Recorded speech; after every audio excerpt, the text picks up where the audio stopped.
오늘 하나님께서 저와 여러분에게 주시는 말씀은 마태복음 9장 35절부터 38절까지 4계절의 말씀입니다. 제가 봉독합니다. 함께 보시죠. 예수께서 모든 성과 촌에 두루 다니사 저희 회당에서 가르치시며 천국 복음을 전파하시며 모든 병과 모든 악한 것을 고치시니라. 무리를 보시고 민망히 여기시니 이는 저희가 목자 없는 양과 같이 고생하며 유리함이라. 이에 제자들에게 이르시되 추수할 것은 많되 일꾼은 적으니 그러므로 추수하는 주인에게 청하여 출수할 일꾼들을 보내주소서 하라 하시니라. 아멘. 이 시대에는 참 교회가 많죠. 우리 한국에만 하더라도 조그마한 개척교회를 포함해가지고 큰 교회까지 하면은 몇만 개가 된다고 이야기를 합니다. 그런데 이 많은 교회가 지금 세워져 있고, 이 미국 땅에도 우리 조지아주만 하더라도, 여기 조지아주, 이 아틀란타만 하더라도 한인교회만, 미국 교회를 제외하고 한인교회만 100개가 넘습니다.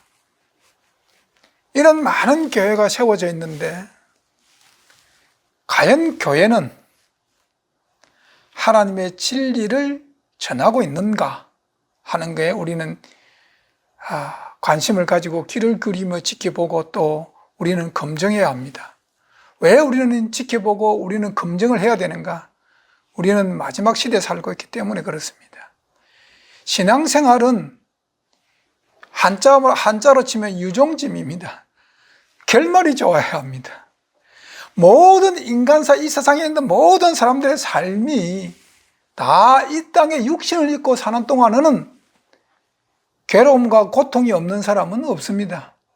여러분, 권력 있는 사람은 고통과 괴로움이 없을 것 같습니까? 아닙니다. 더 큰 권력 때문에 고통과 괴로움을 당합니다. 돈이 있는 사람은 돈으로 할 수 있는 게 참 이 세상에 많기 때문에 돈이 많은 사람들은 그래도 살아가는 삶이 고통이 없지 않을까? 아닙니다. 돈이 많은 사람은 더 많은 것을 가지기 위해서 머리를 사매고 또 근심하고 고통 중에 있는 겁니다. 이 땅에 어떤 사람들 간에 고통이 없이 사는 사람은 없습니다. 다 가진 자나 갖지 못한 자나 권력을 가진 자나 권력이 없는 자나 부잣집에 태어난 자나 가난한 집에서 태어난 자나 다 이 땅의 삶 속에서 고통은 반드시 필연적으로 따라오게 되어 있습니다. 그러면 이 땅에서 가장 성공적인 삶을 사는 사람을 누구가 가장 이 땅에서 한평생 육신의 삶 속에서 성공적인 삶을 살았는가 하고 마침표 마지막 인생의 죽음에 임박했을 때에 판가름 납니다. 육신의 죽음을 딱 직면에 둘 때에 내가 과연 인생을 성공적으로 살았는가 아니면 실패로 살았는가 판가름 납니다.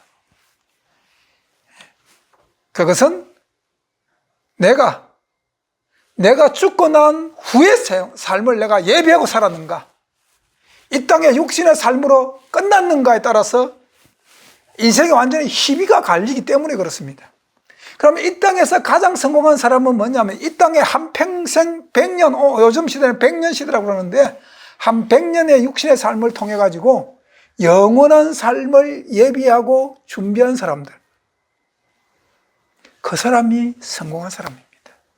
이 땅에서 화려한 집과 화려한 자가용과 대골 같은 그런 삶을 살고 권력과 돈으로 솔로몬처럼 먹고 마신데 누가 나보다 더 성하려 할 만큼 그렇게 누렸다 할지라도 영원한 삶에 대한 준비가 없으면은 그 인생은 잠깐의 부귀영화, 100년이라는 이 기간의 부귀영화로 끝나는 삶을 사는 겁니다. 아주 실패한 사람이 대표적인 예가 됩니다. 오늘 우리는 모든 사람들에게, 특별히 기독교인들에게, 특별히 교회에게 하나님께서 우리에게 질문을 던져야 합니다. 너희가 참으로 나를 신뢰하고 믿느냐? 하나님께서 만약에 오늘 교회를 향해서, 오늘 우리 각자 개인을 향해서 이 질문을 던진다면 여러분, 네, 저는 하나님을 진정으로 믿습니다라고 고백하실 수 있으십니까? 만약에 나는 진정으로 하나님께, 예, 저는 진심으로 하나님을 섬기고 하나님을 믿습니다라고 고백한다면 하나님께서 우리에게 증거를 대라고 하실 겁니다. 무슨 증거를 댈 겁니까? 저는 오늘 이 시간에 목자와 양에 대해서 좀 설명을 하려고 합니다. 양에 대해서. 특별히 우리 11시 교회는 마지막 사명을 받은 교회입니다. 계시록 18장에 기록되어 있는 또 다른 천사, 14장에 기록되어 있는 새 천사의 기물 외에 또 다른 천사, 넷째 천사가 와서 이제 복음을 전합니다. 세상이 환해지더라고 표현되어 있습니다. 11시 교회는 마지막 그 사명을 감당하기 위해서 하나님께서 우리를 불러내었습니다. 세상에서 불러낸 것이 아니고 교회 내에서 불러냈습니다. 이해하십니까? 교회 내에서 불러낸 겁니다. 특별한 사명을 맡기기 위해서, 마지막 사명을 맡기기 위해서 하나님께서 우리를 불러냈습니다. 그러면 우리는 그 사명을 감당하기 위해서 우리는 준비를 해야 됩니다. 준비하지 않는 사람은 결코 사명을 감당할 수 없습니다. 여러분, 일반 은총 시대에 사는 이 시대의 삶도 우리가 준비를 해야 합니다.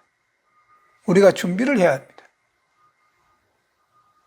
그래서 학생들은 명문대를 가기 위해서 열심히 공부를 하는 그런 준비 기간이 있어야 됩니다. 놀고 싶고 게임하고 싶을 때 참고 견디며 책과 씨름한 자들이 그런 데 가는 거예요. 올림픽에서 금메달을 따는 선수들은 땀을 흘린 만큼 자기의 메달 컬러가 틀리는 겁니다. 반드시 그런 과정이 있어야 됩니다. 그런 준비가 없이 어떻게 좋은 결실을 맺을 수 있습니까? 여러분, 하늘나라 가고 싶고 영생의 축복을 누리고 싶은데 어떻게 그것을 준비하지 않는 자에게 하나님께서 주실 수 있으십니까? 없습니다. 준비하는 자가 받는 겁니다. 하늘나라는 누가 상속받느냐? 준비된 자가 받는 거예요. 가고 싶은 자가 받는 것이 아니고 준비된 자가 받는 겁니다. 오늘날 교회 많은 기독교인들이 잘못 생각하고 있는 것이 하늘나라는 가고 싶은 사람이 가는 곳이라고 생각하고 있는데 아니에요. 하늘나라는 가고 싶은 자가 가는 것이 아니고 준비된 자가 가는 곳이에요. 이해하십니까? 가고 싶은 것으로 끝나면 끝나요. 가고 싶은 소망이 있습니까? 그럼 반드시 해야 될 것이 준비가 되어야 됩니다. 하늘나라 가기 위해서. 예. 우리가 마지막 사명을 감당하기 위해서는 사명을 감당할 수 있는 그릇이 준비가 되어야 되는 거예요. 하나님은 욥이 고난받기 전에 누리던 것보다 갑절의 은혜와 축복을 주기를 원했는데 욥이 갑절의 은혜를 받을 그릇이 못 되었어요. 욥의 고난을 통해서 욥의 인격을 받을 수 있는, 갑절의 하나님의 축복을 받을 수 있는 그릇도 하나님께서 만들어 주시고 복도 하나님께서 주시는 겁니다. 단 순종할 때에. 예. 여러분 잘 기억하셔야 됩니다. 여러분들이 11시 교인으로서 마지막 시대에 마지막 소명을 감당하는 하나의 지체로서 11시 교회의 일꾼으로 쓰임 받기를 원하시면 여러분은 하나님께서 여러분을 불러내었습니다. 세상에서 불러낸 것은 첫 번째고, 여러분은 특별히 우리 11시 교회는 교회에서 우리를 불러냈습니다. 그러면 불러낸 그 이유는 우리에게 하나님께서 사명을 맡기기 위해서 불러냈기 때문에 그 사명을 감당할 준비를 우리는 해야 됩니다. 준비된 자에게 하나님은 가라 저 세상으로 그러는 겁니다. 예. 여러분 제가 한 가지 묻겠습니다. 목사, 오늘날 하나님의 말씀을 전하는 모든 교회에 하나님의 사역자들을 목사라고 이야기합니다. 목사의 자격이 뭔가? 좀 더 넓게 이야기하면 기독교인들의 자격이 뭔가? 우리는 그것을 한번 깊이 생각해 봐야 합니다. 15년 전에 모 교단에서 리타이어 하신 아주 그 교단에서는 아주 존경받는 목사님이 아틀란타 오셔가지고 간증한 것이 있습니다. 제가 몇 번 여러분들에게 말씀드렸습니다만 다시 한번 제가 말씀드립니다. 그 교단에서 운영하고 있는 신학교에 가가지고 초빙, 리타이어 하셨기 때문에, 은퇴하셨기 때문에 그 목사님을 모셔가지고 특강을 시켰는데 그때 그 학생들에게 질문을 합니다. 그 목사님께서. 여러분은 지금 신학교 4학년입니다. 4학년, 신학교 4년의 생활을 마감하면서 하나님 앞에 솔직히 내가 여러분에게 던지는 질문에 하나님 앞에 솔직하게 답변해 주시기 바랍니다. 창세기부터 계시록까지 성경 전체를 한 번도 읽어보지 않은 사람 손 드세요 하니까 3분의 2가 들었다는 겁니다. 여러분, 그런 목자가, 그런 사람들이 목자가 되고 목사란 직분을 가지고 목회를 한다면 도대체 어떤 꼴을 양에게 먹이겠습니까? 여러분 기억하셔야 합니다. 목사의 자격, 기독교인의 자격이 어디 있느냐? 특별히 이 시대에 하나님의 말씀을 전하는 교사들든지 직분자들, 그리고 사역자들, 그리고 목사님들, 여러분 저를 포함해 모든 분들 다시 한번 스스로 자기에게 자문을 던져야 합니다. 나는 과연 기독교인으로서 또는 교사로서 또는 선생으로서 또는 직분자로서 또는 목사로서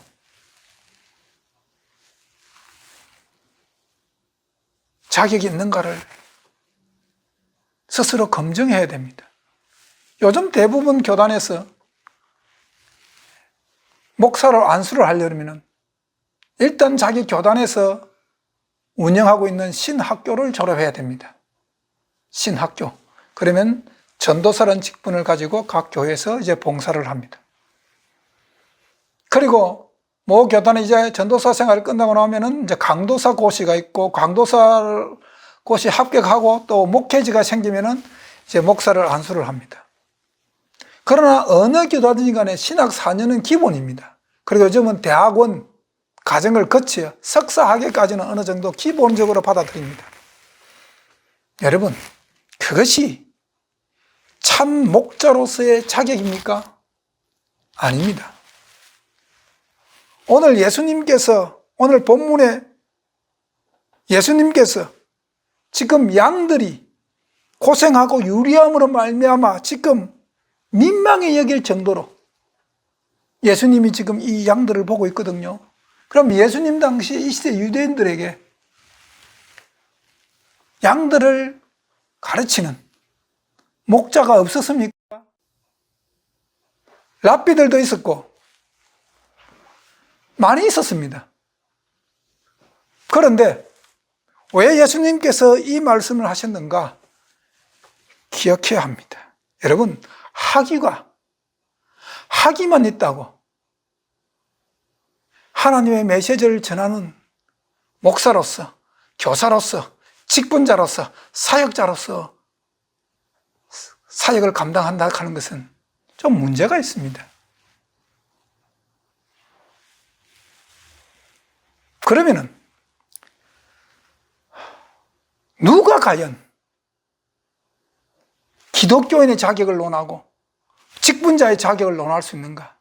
어떤 자에게 기독교인하고 하나님께서 인정해 줄 것이고 어떤 자들에게 사역자로 하나님께서 인정하고 세울 수 있는가 하는 겁니다. 신학교 가보십시오. 정말 소명을 받고 오신 신학생들은 별로 없습니다. 각 교단이 마찬가지예요. 정말 하나님으로부터 소망 부르심을 받고 신학을 공부하고 하는 학생들 별로 없어요. 물론 그런 분들도 없다 하는 건 아닙니다. 그 중에 있습니다. 인정합니다. 그러나 어떤 부류는 갈 데가 없어가지고 온 신학교 온 학생들도 있고, 자기는 소명 이런 게 없는데 아버지가 목사니까 온 사람도 있고, 장로니까 온 사람들도 있고. 그러니까 목사님이나 장로님이나 자제분들이 소명 없이 신학부 와가지고 공부하고 뭐 사역자가 되는 거예요. 우리는 그렇게 학교를 운영하고 그런 자들에게 직분을 주고 그런 자에게 사역자로서 목사로서 직분을 주다 보니까 하나님의 참 진리의 복음이 그들을 통해서 전해질 수가 없는 그런 교회의 구조를 가지고 지금까지 왔습니다. 그러다 보니까 교회가 세상을 이길 능력이 없어요. 교회가 세상에 본이 될 능력이 없습니다. 경건의 모양은 있는 것 같은데 경건의 능력은 없는 교회가 되어버렸습니다. 우리는 다시 회복해야 됩니다. 누가 그러면 사역자로서, 누가 그러면 목사로서, 뭐 사역자뿐만 아니라 목사로서뿐만 아니라 그럼 누가 간 참 기독교인인가? 기독교인의 자격을 어디에 둘 것인가? 첫 번째 기독교인 자격 어디에 두면 고린도전서 2장 16절의 말씀을 봅니다. 사도 바울은 이렇게 이야기합니다. 이게 기독교인의 자격이에요. 고린도전서 2장 16절 봅니다. 누가 주의 마음을 알아서 주를 가르치겠느냐? 그러나 우리가 그리스도의 마음을 가졌느니라. 이해하십니까? 고린도 교회가 왜 문제가 생겼습니까? 교인들이 그리스도의 마음이 없었기 때문에 문제가 생긴 겁니다. 오늘날 현 기독교가 왜 세상을 이길 능력이 없습니까? 그리스도의 마음이 없기 때문에 그런 겁니다.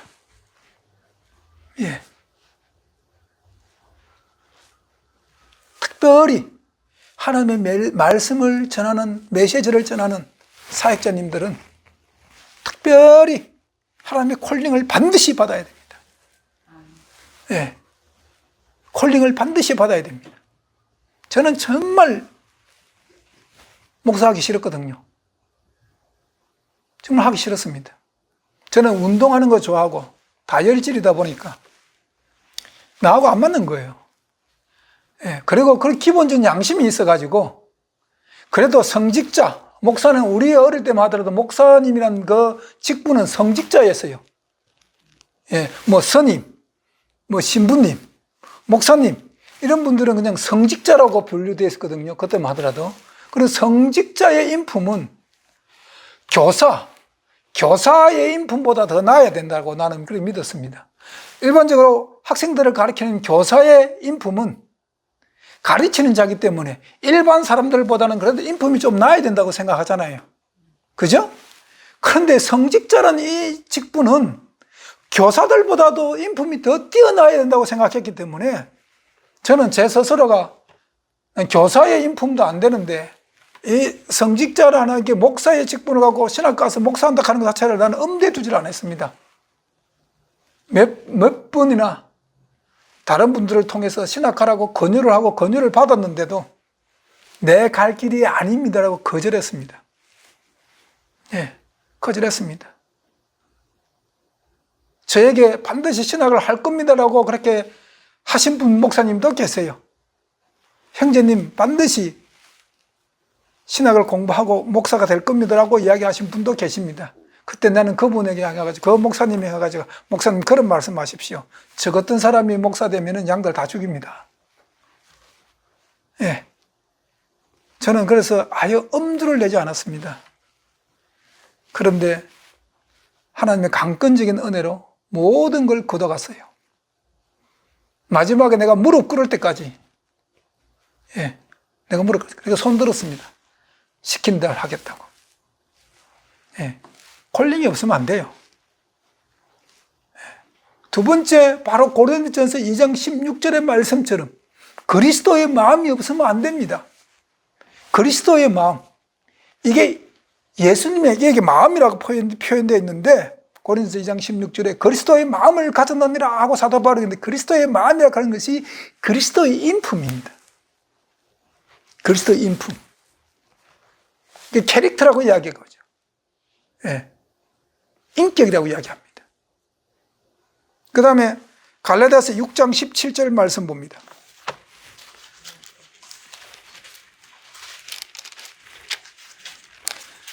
또 어떤 사람들이 사역자로 쓰임을 받아야 되고 마지막 사명을 감당하는 자가 될 것인가? 6장 17절의 말씀 봅니다. 갈라디아서 6장 17절의 말씀. 이후로는 누구든지 나를 괴롭게 말라. 내가 내 몸에 예수의 흔적을 가졌노라. 그리스도의 마음이 있어야 되고, 소명이 있어야 되고, 소명받았으면 그리스도의 마음을 있어야 되고, 그리스도의 마음을 받았으면 그 다음에 예수 그리스도의 흔적이 있어야 됩니다. 여기서 예수 그리스도의 흔적이라고 하는 것은 그 예수 그리스도의 인품, 인격, 그 마음에서 나오는 열매입니다. 열매. 쉽게 말하면 갈라디아서 5장 22절, 23절에 기록되어 있는 성령의 9가지 열매 봅니다. 5장 22절, 23절 갈라디아서 오직 성령의 열매는 사랑과 희락과 화평과 오래 참음과 자비와 양성과 충성과 온유와 절제니 이 같은 것을 금지할 법이 없느니라. 이게 예수 그리스도의 흔적입니다. 열매입니다. 열매. 이 세 가지가 충족되었을 때에 직분을 받는 겁니다. 이 세 가지를 내가 내 삶 속에서 이런 삶을 살기를 하나님 앞에, 예수님 앞에, 성령님 앞에 내가 이런 삶을 살기를 결단하고 나아가는 자에게 하나님께서 사역자를 맡깁니다. 마지막 시대에 추수할 일꾼들을 부르십니다. 오늘 마태복음에 지금 9장에 기록되어 있는 말씀, 추수할 일꾼을 보내달라 그랬는데, 너희는 기도하라. 추수할 일꾼을 보내줘서 하라 하시니라 그랬는데, 추수할 일꾼들은 여러분 직분자들만 추수할 일꾼이 아니에요. 우리 11시 교회 전 교인이 마지막 시대에 일꾼으로 쓰임받아야 됩니다. 준비되어야 됩니다. 자, 어떤 준비를 해야 되는가?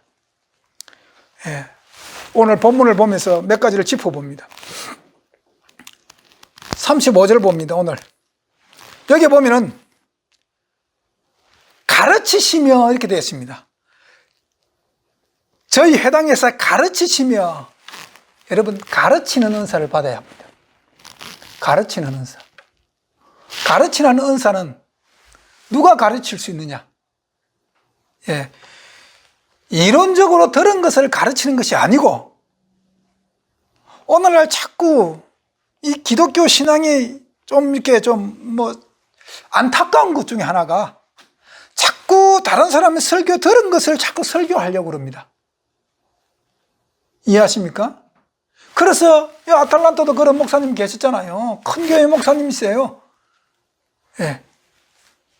맨날 다른 사람 설교 그냥 카페에 가지고 설교하다가 성도들한테 들통 나가지고 쫓겨난 목사님 있어요.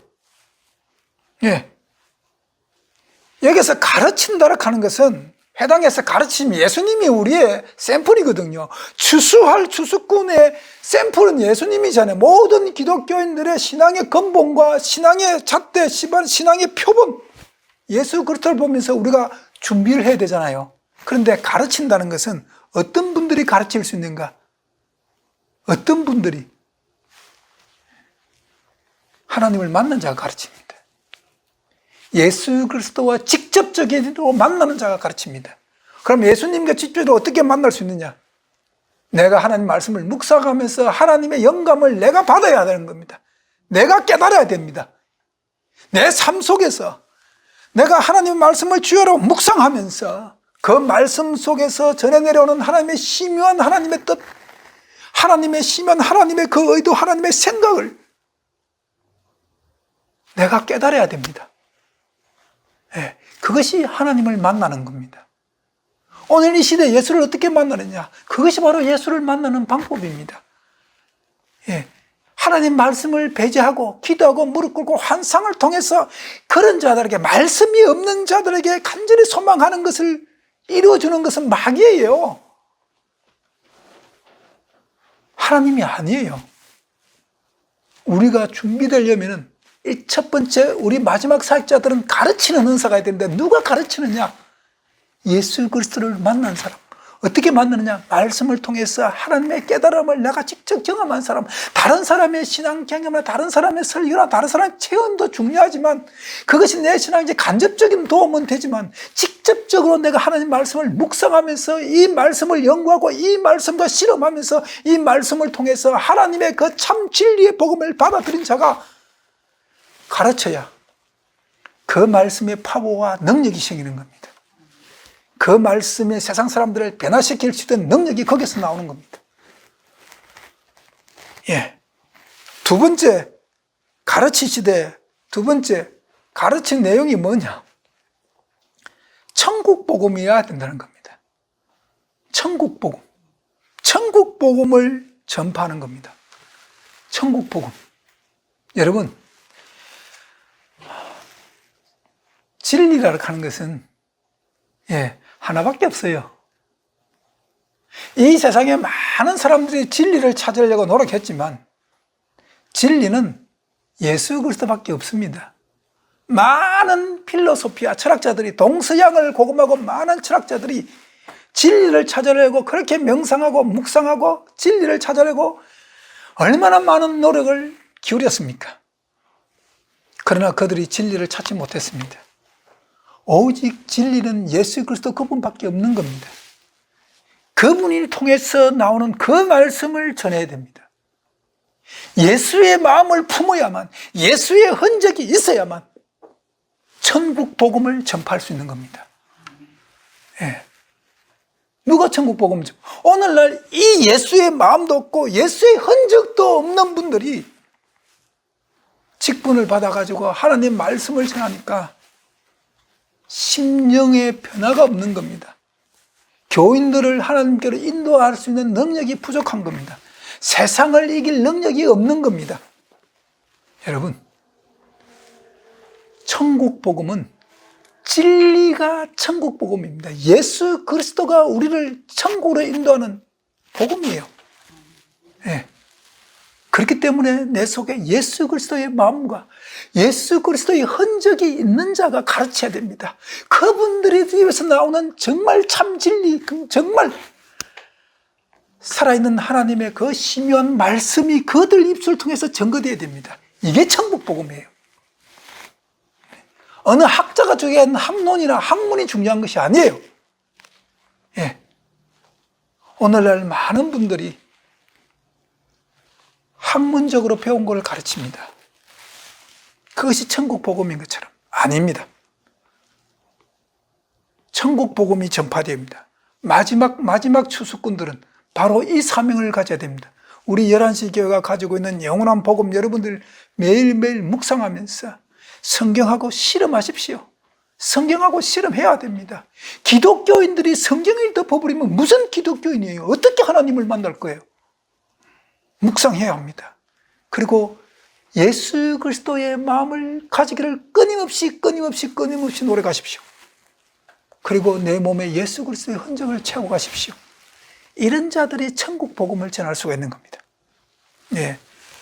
바로 예수님은 천국 복음을 전하기 위해서 이 땅에 오셨습니다. 자, 누가복음 4장 43절.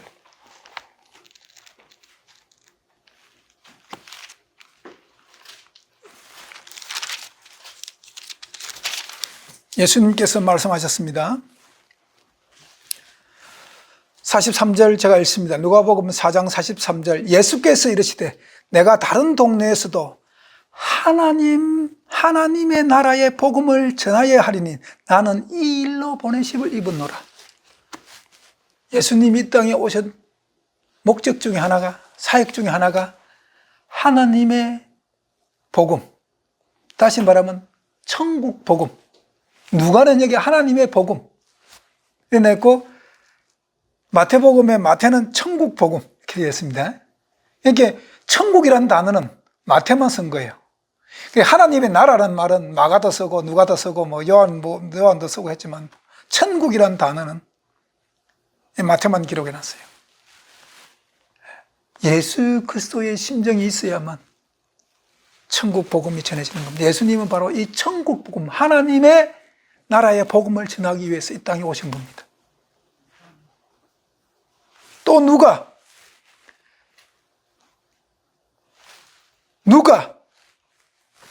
마지막 일꾼으로서 쓰임받을 것인가? 마지막 추수꾼으로 쓰임받을 것. 36절에 보면 무리를 보시고 민망히 여기시니, 무리를 보고 민망히 여기신다. 여기 무슨 말씀이냐 하면은 긍휼이라는 단어죠. 무리를 보시고 불쌍히 여기신다. 긍휼히 여기시니, 이 긍휼입니다. 긍휼. 긍휼은 하나님의 사랑의 본질에서 나오는 겁니다. 예, 긍휼, 불쌍히 여기는 마음. 하나님의 천국 복음을 전하는 자가 하나님의 사랑이 없이 어떻게 전합니까? 그렇죠? 하나님의 마음, 하나님의 본질, 하나님의 에센스를 있어야만 그 에센스의 본질에서 나오는 하나님의 그 귀중한 사랑이 증거되는 겁니다. 내 속에 사랑이 있어야만 상대방을 사랑할 수 있는 겁니다. 그렇죠? 예. 사랑이 없으면 남을 사랑 못해요. 예. 내가 사랑이 충만해야만 처 죽어가는 영혼들을 사랑할 수 있는 겁니다. 그들을 불쌍히 여길 수 있는 겁니다. 그래야만 저들의 고통을 내 고통으로 받아들일 수가 있지 않습니까? 저들의 고통을 내 고통으로 받아들일 수가 있는 겁니다. 이런 분들이 마지막 시대에 하나님의 일꾼으로 쓰임받을 겁니다. 이럴 때에, 이런 마음이 있을 때, 이게 35절을 다시 하반부 봅니다. 모든 병과 모든 약한 것을 고치시다. 그러니까 이런 하나님의 본질을 가지고 하나님의 말씀 천국 복음을 전할 때에 하나님께서 그들과 함께 동행해주고 확실히 증거해 주신다는 겁니다. 이해하십니까?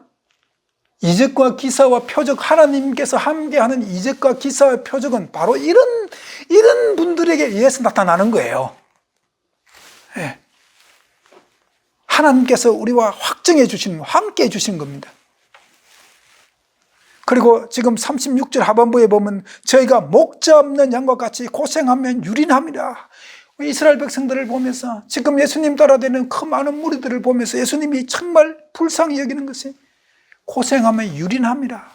예, 저게 예수님께서, 물론 예수님의 복음의 말씀을 들어 따라다니는 사람들이 육체적인 질병도 가지고 육체의 그 약함, 육체의 그런 연약함도 있겠지만 예수님 그보다 한 차원 더 위에 아니겠습니까? 물론 육체의 질병도 고쳐주지만 예수님께서 치료하고 고치고자 하는 목적은 뭐예요? 육체의 질병이겠어요? 아니면 영혼의 질병이겠어요? 영혼의 질병입니다. 지금 예수님 따라다니는 무리를 보고 민망해지는데 저들에게 정말 긍휼이 없거든요. 따라다니는 그 사람들 참 긍휼이 없어요. 그리고 그 사람들은 정말 진리 안에서 자유가 없습니다. 하나님의 진정된 사랑을 받고 있는 그런 표가 없어요. 그러니까 예수님이 얼마나 그들을 보면서 불쌍히 여기겠습니까? 안타까워하겠습니까? 오늘날 교회 다니면서 예수 그리스도의 흔적이 없는 사람들, 예수 그리스도의 성령의 열매가 없는 그런 분들, 네, 그런 분들 많죠. 지금 이스라엘 예수님 따라다니는 유대인들 다 하나님을 아버지라 부르는 자들이지 않습니까? 그들은 아브라함의 후손이요, 그들은 하늘나라를 간다고 믿고 있는 사람들입니다. 그런데 예수님께서 그들을 바라볼 때 그들은 마음의 고생, 무거운 짐, 그걸로 정말 물론 육체의 질병도 있지만 영혼의 평안과 자유가 없는 분들입니다. 그런 분들이 예수님을 따라온 겁니다.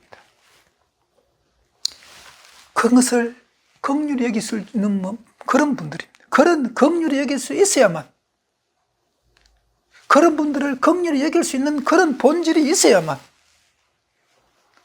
마지막 시대의 추수꾼으로 사용됩니다.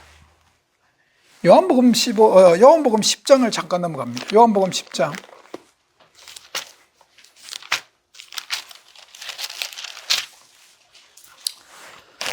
11절부터 15절까지 말씀 제가 읽습니다. 요한복음 10장 11절부터 15절까지 말씀 제가 읽습니다. 보시죠. 나는 선한 목자라. 지금 예수님께서 하시는 말씀입니다. 선한 목자는 양들을 위하여 목숨을 버리거니와 삭구는 목자도 아니요 양도 제 양이 아니라 이리가 오는 것을 보면 양을 버리고 달아나나니 이리가 양을 넉탈하고 또 해치느니라. 달아나는 것은 제가 삭군인 까닭에 양을 돌아보지 아니함이나 나는 선한 목자라. 내가 나의 양을 알고 양도 나를 아는 것이 아버지께서 나를 아시고 내가 아버지를 아는 것 같이 나는 양을 위해 목숨을 버리노라. 이게 선한 목자와 삭군 목자의 비유가 있습니다. 오늘 이 시대에 선한 목자가 많습니까? 삭군이 많습니까? 삭군이 훨씬 많습니다. 그런데 내 양을 위해서 목숨을 버린다, 이렇게 예수님께서 표현했거든요. 선한 목자는 양들을 위해서 목숨을 버리거니와 삭군 목자도 아니요 양도 제 양이 아니라. 이 당시에 이 배경이 뭐냐면 이스라엘 당시에 그 푸른 초제에 양과 염소를 많이 먹였지 않습니까? 먹였는데 재산이 많은 사람들이 다 주인이 관리할 수가 없어가지고 인부를 두고 가지고 양치기를 했습니다. 양치기 소녀들이 있었던 겁니다. 자업으로, 직업으로 양을 관리하는 그런 목자들이 있었어요. 삭군 목자들이. 돈을 주면은, 가서 일하고, 돈 안 주면 일 안 하고. 그런, 양치기 목자들이 많이 있었습니다. 그런데, 위험한 일은 안 했어요, 그들은. 일이나 짐승들이 와가지고 양을 물어 뜯어가도 자기가 그 일이나 늑대부터 당할까봐 도망다녔어요, 이 사람들은.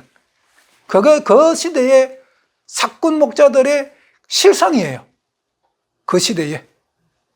그래서 예수님이 이 시대에 일어나는, 그 시대에 일어나는 하나의 광경을 보고 예화를 든 거예요, 지금. 오늘날도, 하나님의 말씀을 전가하는 정말 목자의 입장에 서신 분들, 양을 위해서 자기 목숨을 내놓으실 분이 몇 분이나 있습니까? 이게 예수 그리스도의 마음이 없으면 못하는 겁니다. 그리스도의 인품, 하나님으로부터 소명을 받고 예수 그리스도의 마음의 그 심령 속에 인품이 있고 예수 그리스도 때문에 인격에서 형성되는 열매, 9가지 성령의 열매가 없으신 분들이 어떻게 양들을 위해서 자기 목숨을 내어놓을 수가 있겠습니까? 없습니다. 못합니다.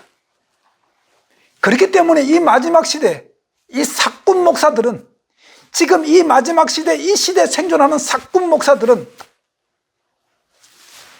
어려움과 고난이 닥칠 때 이 요한복음 10장에 기록되어 있는 삭군 목사들처럼 양을 버리고 도망가고 자기 살 길을 찾는 것처럼 이 마지막 시대에 법령이 해가지고, 이로 법령이 해가지고 교회를 핍박해 올 때에 살기 위해서 그들 편에 설 것입니다. 그들 편에 설 것입니다. 그러나 진정한 목자는 진리를 붙들고 그들과 싸울 겁니다. 목숨을 내어놓더라 하더라도, 내 사지가 찢어지는 한이 있더라도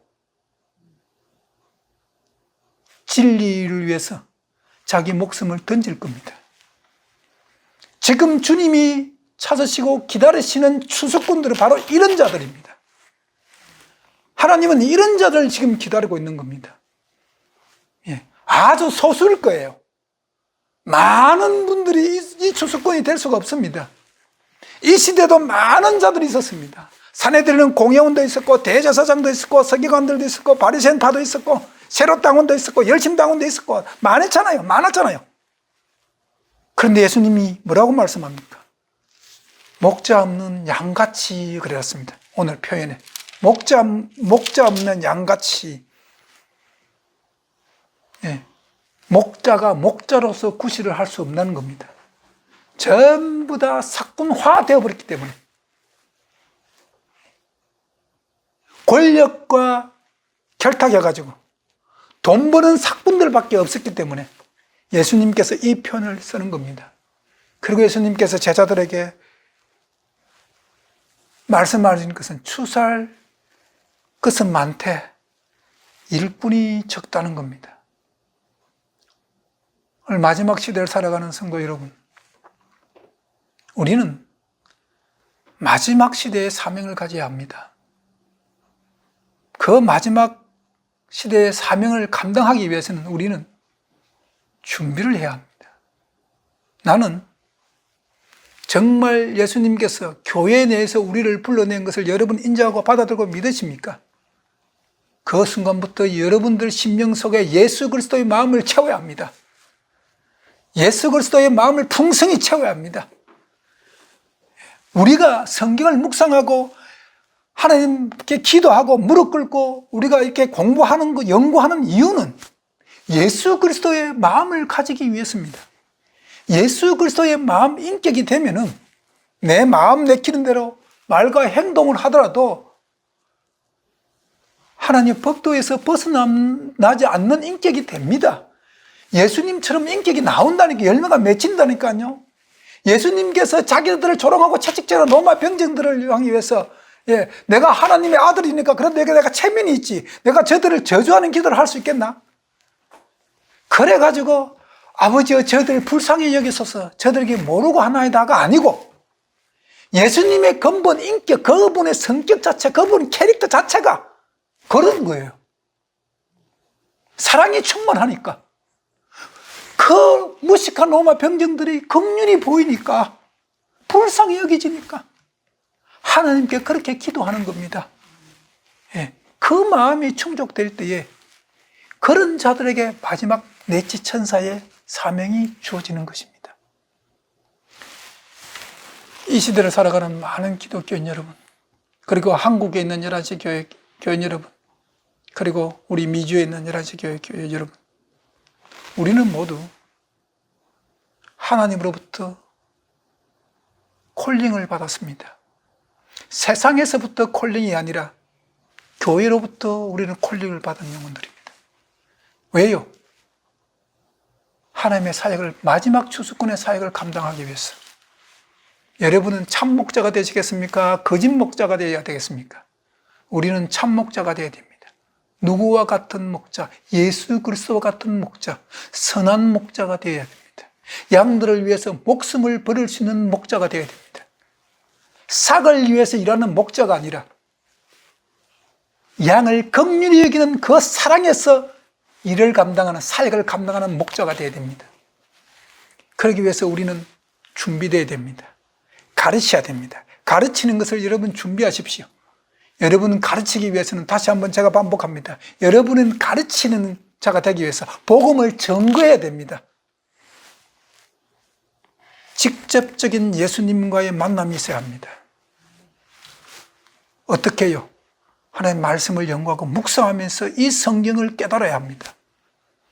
정말 성령께서 주시는 참 진리의 깨달음을 내가 소유해야 합니다. 그리고 학문이 아니라 예수 그리스도께서 전가했던 그 천국 복음을 내가 간직해야 합니다. 그리고 우리 심령 속에 예수 그리스도의 마음, 남을 나보다 낮게 여기는 그 마음, 남을 긍휼히 여기는 그 마음, 이 세 가지가 우리 속에 있을 때에 하나님께서 우리를 마지막 사명을 수행하는 사역자로 우리를 쓰실 것입니다. 여러분 준비하십시오. 어떤 마음으로? 예수의 마음으로. 그리고 언제든지 주여 쓰시옵소서, 내가 여기 있나이다. 이게 참 목자입니다. 이 마지막 시대는 하나님께서 원하는 목자는 참 목자입니다. 선한 목자입니다. 이 시대에 사꾼 목사가 엄청 많습니다. 선한 목자는 일부입니다. 그러나 반드시 하나님은 선한 목자를 통해 가지고 마지막 이 지구의 종말의 사역을 감당시킬 것입니다. 기도하시겠습니다. 하나님 아버지 감사합니다. 우리는 마지막 시대에, 이 시대에 출소할 일꾼으로 사용되기를 원합니다. 우리 11시 교회 모든 교인들이 이 사명을 깊이 깨닫고 이 사명을 한시도 놓지 아니하며 이 사명을 정말 잘 간직하고 이 사명을 감당할 수 있도록 잘 준비하여, 하지만 하나님 마지막 때 하나님 서시겠다 할 때에 주여 내가 여기 있나이다 나를 보내시옵소서라는 그 신앙의 고백이 나올 수 있도록 우리를 준비시켜 주시옵소서. 예수님 이름으로 기도합니다. 아멘.